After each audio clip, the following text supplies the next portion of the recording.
Hey everyone, welcome to Tech Solutions. New at our channel? Please subscribe to be a part of us. Let's dig in. Do you want to install Gparted on your Ubuntu Linux? With Gparted you easily manage your Linux partitions on your Linux operating system.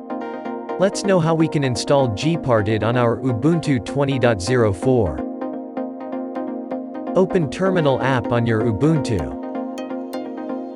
Do sudo apt-get update.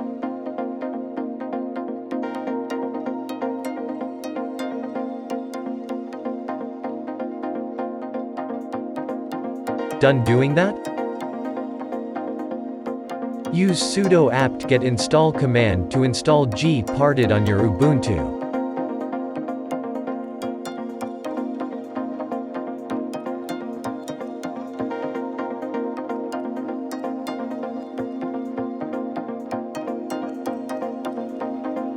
Installation may finish quickly. You can start Gparted from Terminal app as shown.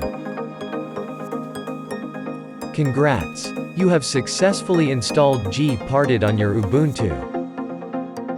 You can edit, resize or make other changes to your partitions easily with Gparted. Anything to ask? Comment it. Thanks for watching. Good day.